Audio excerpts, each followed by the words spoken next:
Hey there everyone, this is a quick walk around my 86 Samurai. I'm out here in California, built this just as a nice little trail vehicle.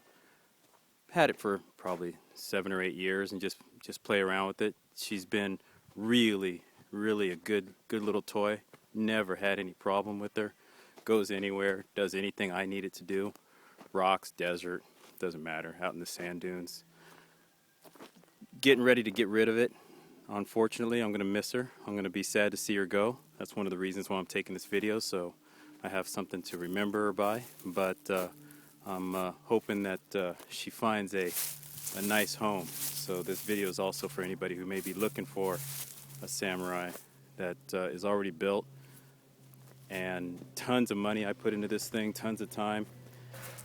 But, as you all know, anybody who's ever built anything knows you never get the money back out of it, and well, so be it.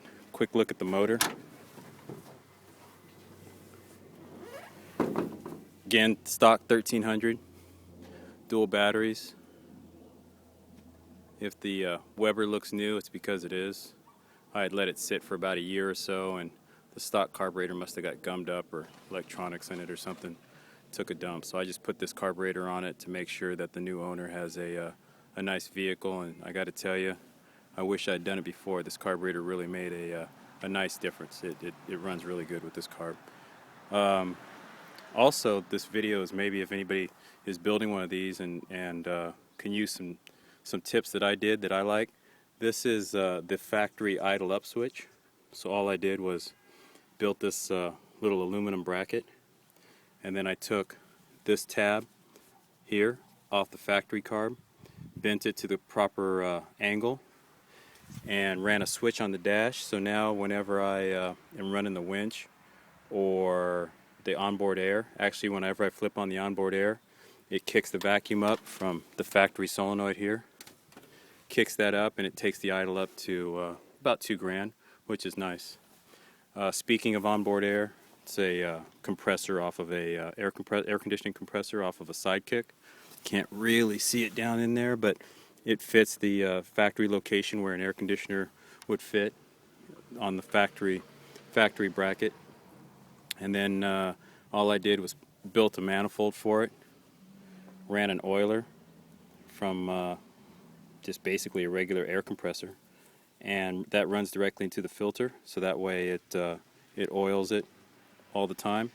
Runs fantastic. The receiver, I use my roll cage, just the one main hoop for the receiver. So there's one of the taps, and I would say it airs up at fast idle at about $2,000. It airs up the main hoop in about 20 seconds or so. It's up to 90 psi, and it's ready to run a impact or air or whatever. I'm typically the one that's airing up everybody's tires when we're out on the trail. Let's see, that's just about Toyota power steering cooler. I don't know if you can see it. Let's see, that's really just about it as far as modifications to the motor. There's the solenoids. That's the 12-volt solenoid. That came from 12-volt guy. It's a really good solenoid. Doesn't overheat or anything. And that's so I can isolate the batteries. I can run either or both. So that way if I'm pulling off with the winch, I don't have to worry about draining the battery or if I'm running lights or whatever. Got a mile marker, 9,000 K winch. And then I put some nice H4 lights in it, so they're a lot brighter than the halogens, so you can run pretty much any bulb that you want. Underneath, factory axles with 538s, both front and rear, lockers front and rear, and transfer case is 4-to-1. Z-bar, panhard rod, over the top linkage. I have some Burfield rings somewhere in the shop, but I haven't broke the axle yet, so I haven't put them on. But they're somewhere. Something funny I thought I thought was a good idea, and it actually works for bump stops. I just went to Harbor Freight and bought 4 of their cheap rubber mallets and pulled them off the handles and stuck them in the springs, and it's a good deal. It's done. It was cheap. Cost me $4 for bump stops, and I didn't have to weld anything on there. Regular long travel Deutsch Tech shocks. Underneath, this is basically a Rocky Road suspension. And before anybody says anything, the Rocky Road suspension is a good suspension. I like it. It just failed on me for whatever reason. Maybe I was harder on it than it should have been, but whatever the case, it failed on me. So I replaced all the lower links with 2-inch DOM quarter wall, and now I can basically I can lay them right on top of a rock. I can do anything I want with these, and they don't bend, they don't flex, they don't break, they don't do anything. So it was a nice upgrade for me. Upper link is still the same, still the factory Rocky Roads. Again, you know, I like the Rocky Road stuff. There's no way that I'm dissing it at all. It's just they failed on me. Drive shafts, long spline, solid. Also CV joints, both front and rear. That allowed me to raise up on a custom mount the transmission by 2 inches, and that is just a nice little eggshell transfer case cover that I built for it. Also modified all of the mounts. I don't know if you could tell.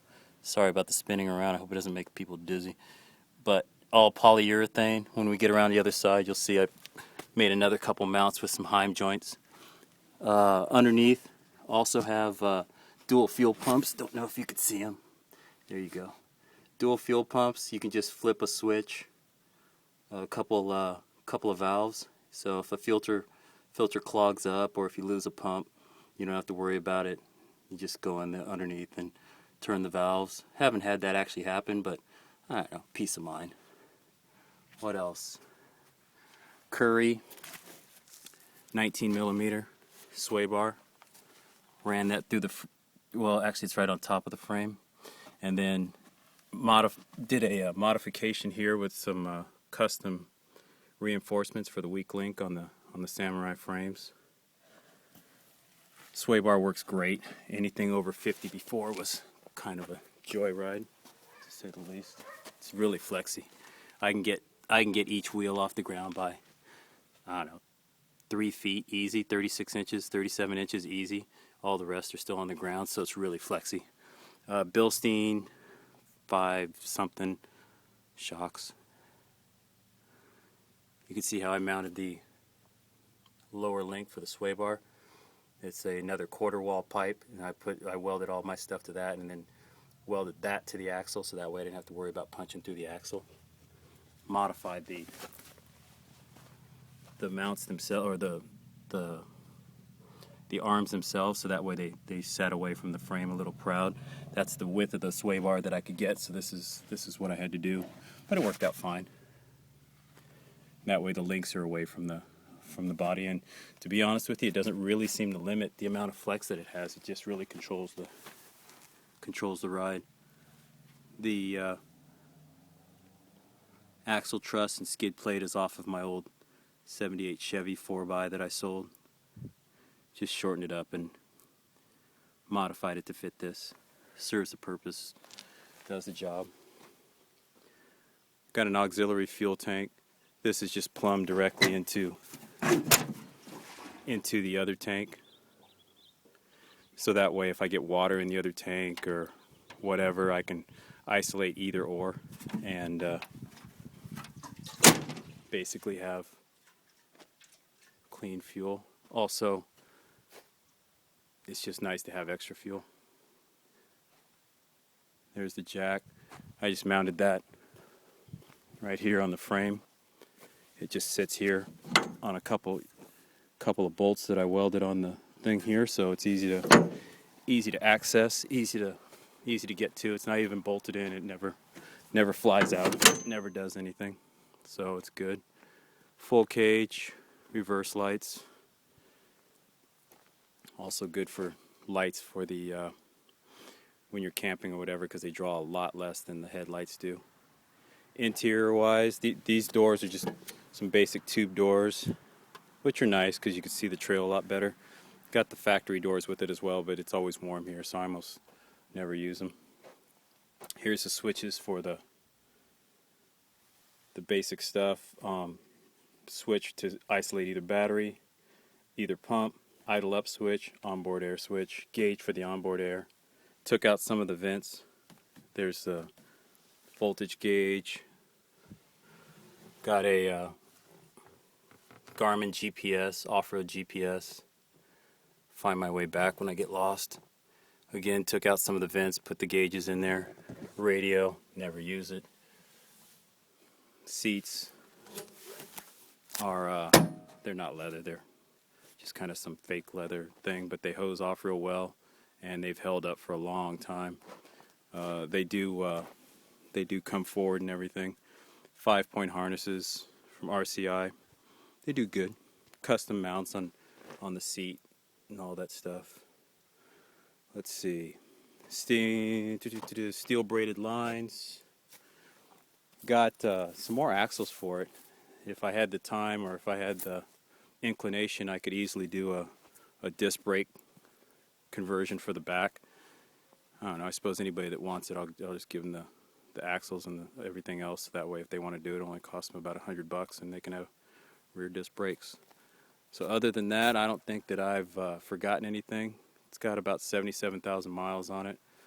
But, oh, that's one thing I did. For the winch, I extended the front bumper by about 3 inches. You can see, if I can get close enough, that's how much it got extended. The front, this piece here, pops right off if you need to.